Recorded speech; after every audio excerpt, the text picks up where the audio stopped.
पवारांवर टीका।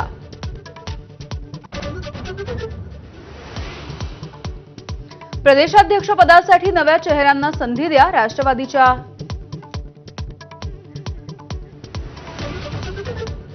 थेट जाऊया जयंत पाटील। निर्णय करतील, त्यांनी भाषणात सांगितलं सगळ्यांना एकत्रित बसून चर्चा करू।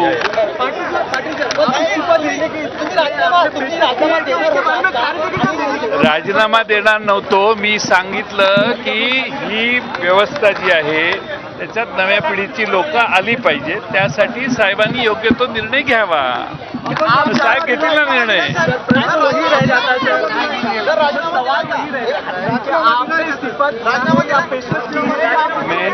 मैंने इस्तीफा नहीं दिया, मैंने भाषण ऐसा किया पवार साहब आने वाले दिनों में इसके ऊपर आवश्यक तो विचार करे और निर्णय ले। तुम्ही फक्त आता भाषणामधूनच सांगितलं की यापूर्वी देखील साहेबांना अशा प्रकारे असं आहे की पुन्हा सांगितलं, मी मराठीत भाषण केलं, मी असं का करताय?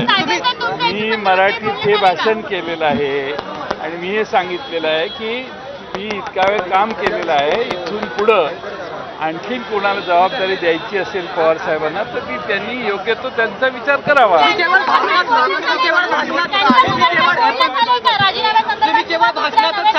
यापूर्वी देखील साहेबांना भेटून प्रत्यक्ष तुम्ही सांगितलं। मी भाषण केलं ना, आता त्याच्या मागं कशाला तुम्ही जाताय? पुढं बघा ना साहेब। साहेब असं आहे की मी गेले 7 वर्ष हे काम करतोय।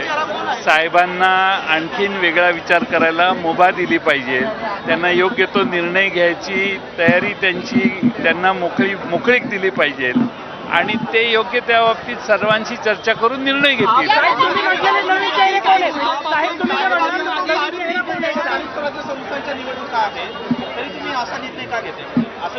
असं आहे, मी 7 वर्ष ते काम करतोय आणि त्यामुळं साहेबांनी त्याच्यावर योग्य तो निर्णय करून पुढं काय करायचं ठरवावं, यासाठी त्यांना मोकळीक देणं आवश्यक आहे।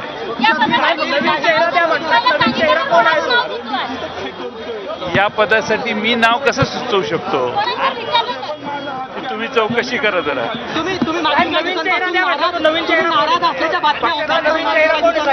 अज्ञातवासात आहात आणि त्यानंतर तुम्ही आज या वर्धापन दिनाला अशा प्रकारचं वक्तव्य केल्यामुळे मी अज्ञातवासात कधीच नव्हतो, मी ज्ञातवासात आहे। सर्वांना मी कुठं आहे ते माहीत असतं, काही प्रॉब्लेम नाही आणि त्यामुळं मी या ठिकाणी 7 वर्ष काम करतोय। मी साहेबांना सगळे अधिकार आहेतच, मी देणारा कोण? त्यामुळे साहेब याच्यावर योग्य तो निर्णय घेतील आणि त्यांनी भाषणातही सांगितलं सर्वांशी चर्चा विचारविनिमय करून पुढं काय करायचं याचा निर्णय साहेब करतील।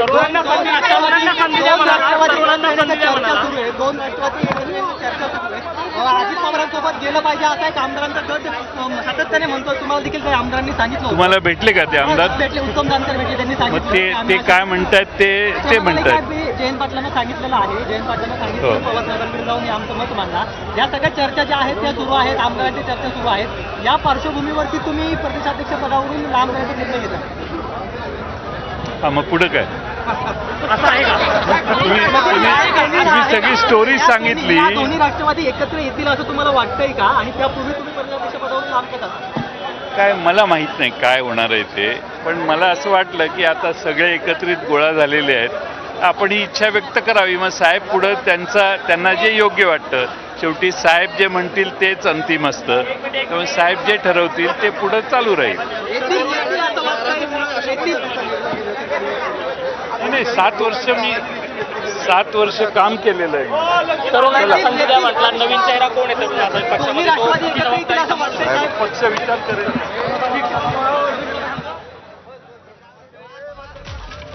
तर मला प्रदेशाध्यक्ष पदामधून मुक्त करा अशी मोठी मागणी जयंत पाटील यांनी आज केलेली होती।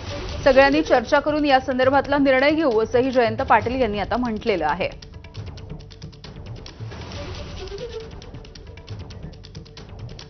तर राष्ट्रवादीचे नेते अनिल पाटील यांच्यासोबत बातचीत करतात आमचे प्रतिनिधी निलेश बुधावले। राष्ट्रवादी काँग्रेस पक्षातले वरिष्ठ नेते अनिल पाटील आपल्या सोबत आहेत। आज